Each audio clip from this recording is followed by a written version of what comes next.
ప్రియులారా, మన రక్షకుడును ప్రభువునైన యేసుక్రీస్తు వారి నామములో శుభములు కలుగునుగాక. నేటి వాక్య ధ్యానము ఇర్మియా గ్రంథము 18వ అధ్యాయము 3-4 వచనాలు. నేను కుమ్మరి ఇంటికి వెళ్ళగా వాడు తన సారె మీద పని చేయుచుండెను.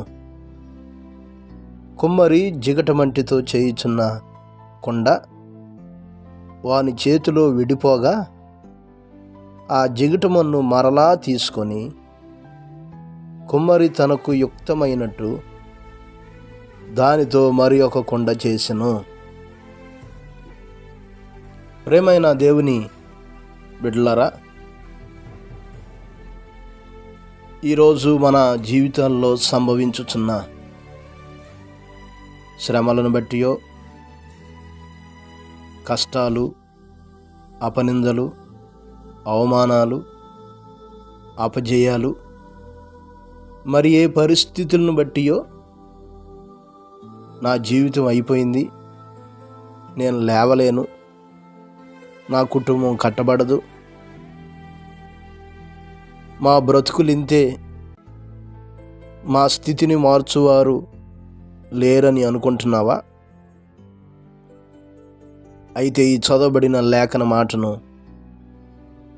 గమనించు.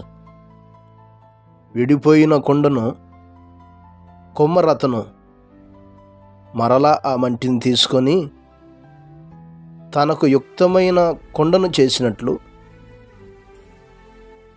మన పరమ కుమ్మరి అయిన ప్రభు పాడైపోయిన మన జీవితాలను, కుటుంబాలను మరలా చక్కగా మలచగలిగిన వాడు. కుమ్మరి చేతిలో మట్టి ఉన్నట్టు మనము మన పరమ కుమ్మరి చేతిలో ఉన్నాం. ఆయన వైపునకు తిరిగి ప్రతి చెడుతనాన్ని విడిచిపెట్టి ఆయనకు మనల్ని మనం సమర్పించుకొనగలిగితే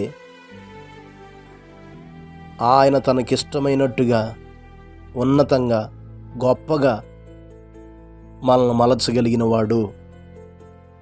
కనుక నీకున్న పరిస్థితులను బట్టి నువ్వు దిగులు పడి కృంగిపోక, పాడైపోయిన జీవితాలను కట్టి స్థిరపరిచే పరమ కుమ్మరి అయిన యేసయ్య రెక్కల నీడ కిందకు వద్దాం.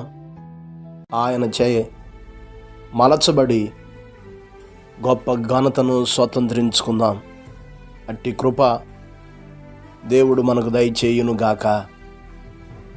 పరిశుద్ధుడైన మా దేవా, గొప్ప కాపరి, అపారమైన మీ ప్రేమను బట్టి మీకు స్తోత్రాలు, వందనాలు ప్రభా. ఈ ఉదయకాల సమయంలో మీరు మాతో మాట్లాడారు నాయన. మా ప్రియులైన బిడ్డలందరి కొరకు ప్రార్థిస్తున్నాం. తమ జీవిత పరిస్థితులను బట్టి ఎవరైతే కృంగిపోయి